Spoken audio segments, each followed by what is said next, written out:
Well, welcome to a great video that you're about to see. This is a video of colleagues in other restructuring schools that are showcasing some of the work that they're learning to do at their school. Restructuring schools are special schools. As you know, we have some incredible challenges around student performance. Some of the students' challenges that they live at home with, they bring it to school. And all of us are committed to supporting and augmenting, accelerating students' performance. And what we know about the research is that in order to accelerate students' performance, we need learning teams. We need teams that are learning together and putting that learning into practice. And that's where we've kind of put some of our effort this year. And you have been demonstrating that. So I want to commend you for the work that you've been doing over the year. We continue to focus on teams, and this video is all about what we were learning together. And so I thank you for your commitment, and I want to encourage you to pay close attention to your colleagues' work and their learning. Thank you.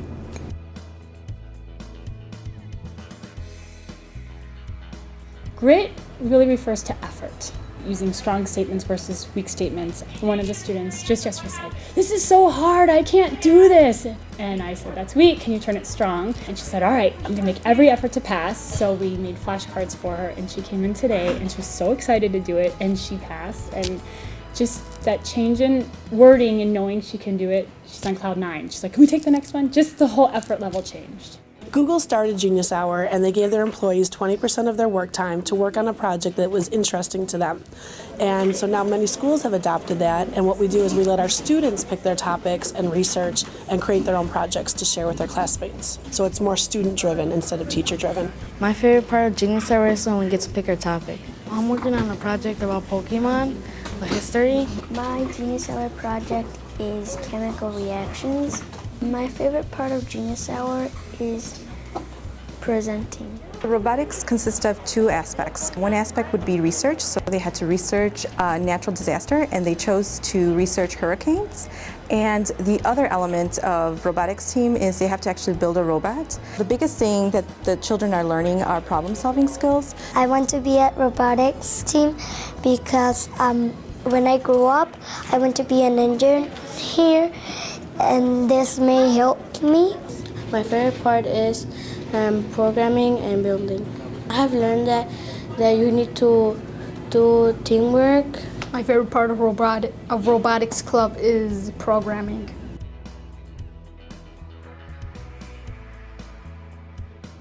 The co-teaching model is basically we switch the kids every day, and they are learning half of the curriculum in Spanish and the other half in English. We basically talk every week, where are you teaching, how are you teaching it, so they can connect the content but also like the strategy and how to transfer that when you switch the language.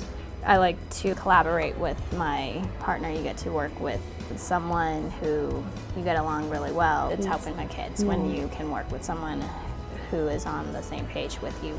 To me, it's more effective than you teaching everything, because they can easily go back to the other language when they don't feel comfortable. For the kids that are like weak in a second language, it helps them so much. The lesson that we did at Hillcrest involved teaching fractions and music. They had already been visited by Cindy Walker, the coach for the visual arts, and she taught them a fraction lesson using quilting squares. I followed up on that, starting with the quilting square and turning that pattern into rhythms. Then we talked about the fractions in note values and in the mathematical system. And then we had the kids work at a website that was interactive, so they could drag pieces and create their own rhythms, and as they created it, a circle would fill with the fraction amount of time or music that they had used up. So they could visually and orally hear the rhythm they created being played. One of the first lessons Cindy did, the principal came in and asked the kids what they were doing. And she fully expected them to say, "We're doing an art project." But no, they said, "We're doing a math project that uses art." So they understood the concept of teaching math through art. Our BELL program is Balanced Early Literacy, And we've been working with 2 of our instructional coaches. And we've really just worked on creating a structure that's unified across grade levels. With Belle, we really wanted to focus on aligning Common Core within our mini lessons. So today what you saw was a mini lesson on key idea and details, but we went a little deeper, and we call it the deep thinking. And so I also correlated with some writing activities. To kick off our math unit on measuring, I like to do a read aloud of a math text, so it's a literacy mathematics connection. And so we read Measuring Penny, and then the students used rulers that they made the day before, and they went around the classroom and they measured and got the idea of how to use the tool, what things can be measured.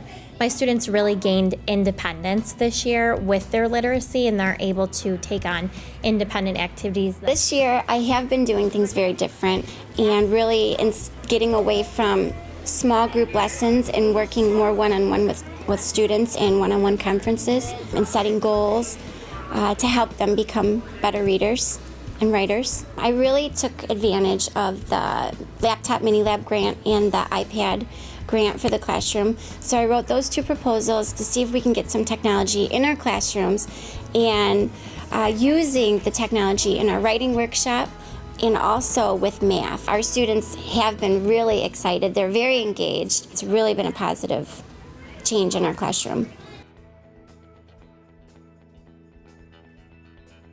The 3rd grade team sat down with the Common Core standards and created a unit of study using research of animals. So each student selected an animal and then they presented projects. And we had the parents come in. We saw that parent participation was decreasing in our curriculum nights and in our activities, so we thought that the best way to bring them in was to have students show their work. They were just so excited about getting their parents, and the pride that they had showing off everything was really inspiring. And I've always tried to teach my parents about Common Core. I send home newsletters and we talk about it, but to actually have them see Common Core in action and having their students present it, I thought was very valuable. This is the first year that we have done goal-setting student-led conferences.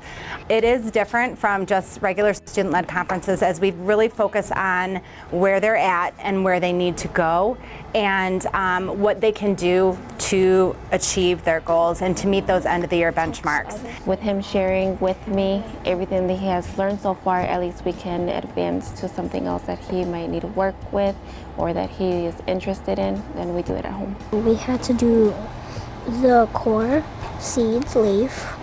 You're telling your parents like what you've been doing in school and all those things. It benefits her because she has something that she's working towards, and she really feels excited to show off what she's been working on. But she feels motivated too because she knows where she's going and what she needs to do to get there.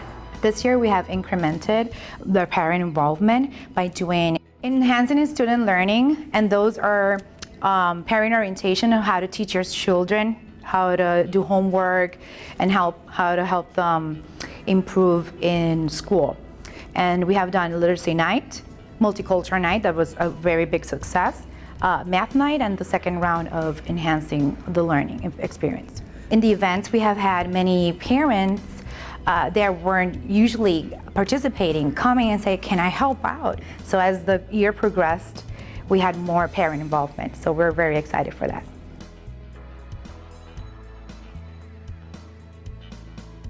I think one of the positive things that we have been experiencing through using the Google Docs is not only finding effective ways or better ways to work together, but to learn from each other and share ideas.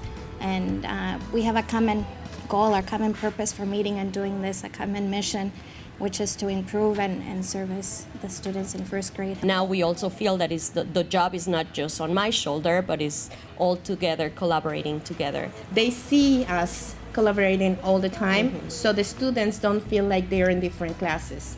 They feel like one unit in first grade. Site exception that we call transformational days, it has allowed us to build capacity in our building.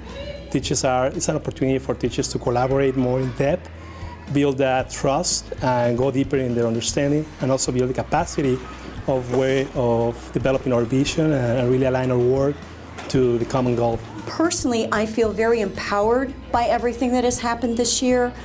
I feel that I know far more and can be a better educator for my students, and the studying that I have to do myself to present to my staff to deepen their understanding holds me to a higher standard that I'm willing to take. I've noticed that I have been able to go deeper and think more carefully about how my planning affects student learning, because those conversations have been able to happen both at the grade level and vertically within our building. My name is Luis Espinosa. I am a dual language kindergarten teacher, one way, and I teach at Lords Park Elementary School. We worked a lot on talking about different strategies that we can use in the classroom, that we can implement with our students, using, for example, movement during my day to kind of help my students kind of get re-engaged and refocused on the tasks that I'm giving them. So what does that mean as kindergarten teachers, as educators, to be student-centered, to focus on student learning versus teacher actions? And what kind of ahas maybe did you have working in that activity? It's good to kind of refresh myself with some of the different strategies that we can implement in our classrooms. We hope that you've enjoyed this video of our successes from this year, and we look forward to your partnership in building more and more successes as we go forward.